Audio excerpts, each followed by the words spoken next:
जय माँ काली, हर हर महादेव। आज हम लोग जानेंगे कि हम लोग अपने घर के कुल देवी को किस प्रकार मनाएं। हर घर के कुल देवी होते हैं, कुल देवता होते हैं, लेकिन ऐसे बहुत से कम लोग होते हैं जो अपने घर के कुल देवी और कुल देवताओं की पूजा करते हैं। और यदि अपने घर के कुल देवी देवताओं को हम लोग नहीं मनाते हैं तो हमारे घर में किसी भी प्रकार की उन्नति हमें नहीं देखने को मिलती है। वैसे तो हम लोग अपने घर के देवी देवताओं की पूजा करते हैं, हम लोग हर तरह की पूजा पाठ का कार्य संपन्न करते हैं, लेकिन हम लोग अपने घर के दहलीज पर, जहाँ पे हमारे घर के कुल देवी का स्थान निश्चित किया गया है, उस दहलीज का पूजन करना ही भूल जाते हैं और कई लोग कई दिनों तक छोड़ देते हैं। दहलीज का पूजन करने से हमारे घर के जो कुल के रक्षक है उनकी प्रसन्नता हमें प्राप्त होती है, वे शक्तिशाली होती है। और जब हमारे घर के कुल देवी शक्तिशाली होंगे, जब वो प्रसन्न होंगे, तो हमारे घर का कोई कुछ भी नहीं बुरा कर पाएगा। तो हमारे घर में जो कुल देवी का स्थान है वो हमारे घर के प्रवेश द्वार का दहलीज होता है। दहलीज के दाईं ओर कुल देवी के स्थान को दिया गया है। तो वहाँ पे हम लोग हर दिन शाम के समय एक ज्योत अवश्य प्रज्वलित करें। ये ज्योत कुल देवी के नाम से निकाला जाता है। वो ज्योत यदि हम लोग सरसों के तेल का निकालें या फिर घी का ज्योत जलाएं, जो अपने सामर्थ्य अनुसार हम लोग किसी भी प्रकार का सामग्री को उपयोग करके वहाँ पे दहलीज की पूजन करनी चाहिए। दहलीज की पूजन करने से हम लोग हमारे घर के कुल देवी देवताओं की शक्ति को बढ़ाते हैं, और यदि वो शक्तिशाली हुए तो हम लोग अपने आप ही शक्तिशाली हो जाते हैं। हमें जीवन के हर क्षेत्र में सफलता प्राप्त होती है और हम लोग हर तरह से संपन्न हो जाते हैं।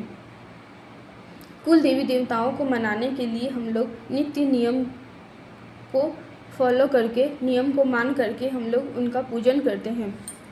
कुल देवी देवता हमारे घर के वंश परंपरा की रक्षक होती है। वो हमारे घर की कुल की रक्षा करती है, और यदि वो कुल की रक्षा ना करे और अपना हाथ हमारे सर से हटा दे तो फिर हमारा घर बहुत ही बिगड़ जाता है और हमारे घर में मुसीबतें आनी शुरू हो जाती है। हम अपने घर के कुल देवी देवताओं को मनाने के लिए हम नियमित रूप से उनका पूजा अवश्य करनी चाहिए।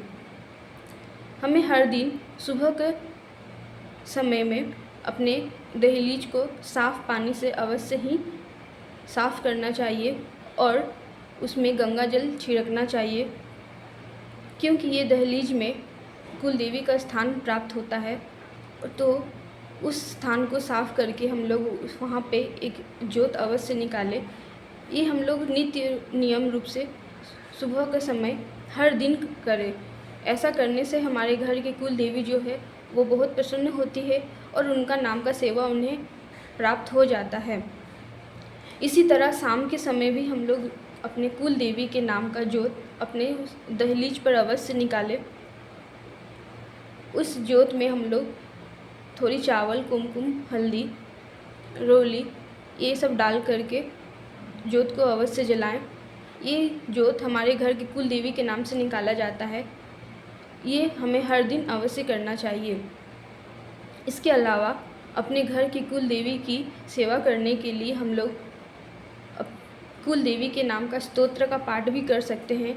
कुल देवी चालीसा का भी हम लोग पाठ कर सकते हैं। इससे हमारे घर की कुल देवी बहुत प्रसन्न होती है और वो हमें अपना आशीर्वाद प्रदान करती है। हमारे घर के जो मेन सदस्य होते हैं वो नियमित रूप से यदि अपनी कुल देवी की पूजा हेतु उनका सेवा करते हैं तो भी हमारे घर की कुल देवी हमें अपना आशीर्वाद प्रदान करती है और वो बहुत शक्तिशाली हो जाती है। यदि वो हमारे घर से रुष्ट हो जाती है तो हमारे घर में हमारे जो परिवार है, जो मेन सदस्य है, वो हमेशा बीमार ही रहते हैं। कई तरह की बीमारियों का सामना उन्हें करना पड़ता है। जब भी जब भी कुल देवी के नाम का पूजा करना छोड़ देते हैं तो हमारे घर के जो मेन सदस्य हैं वो हमें हमेशा बीमार ही मिलते हैं। वो कभी भी सुखी नहीं रहते हैं।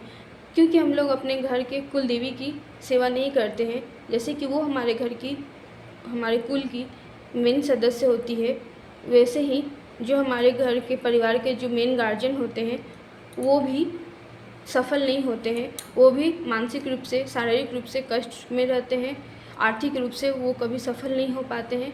ये सारी जो लक्षण है ये बताते हैं कि हमारे घर के कुल देवी रुष्ट है। यदि वो रुष्ट रहती है तो हमें इन सब प्रॉब्लम का सामना करना पड़ता है। हम अपने घर के कुल देवी की और भी प्रसन्नता और सेवा करना यदि चाहते हैं तो अपने घर के दहलीज की पूजन नित्य नियम रूप से करना चाहिए। वहाँ पे हम लोग अपने हाथ से बने हुए किसी भी प्रकार के मीठे का, मालपुए, इन सारी चीज़ों का भोग बनाकर हम लोग उस दहलीज पर चढ़ाना चाहिए और उनको सेवा करना चाहिए और उस दहलीज के ऊपर भोग अर्पण करने चाहिए। ये सारी जो सेवाएं हैं ये कुल देवी के नाम से किया जाता है।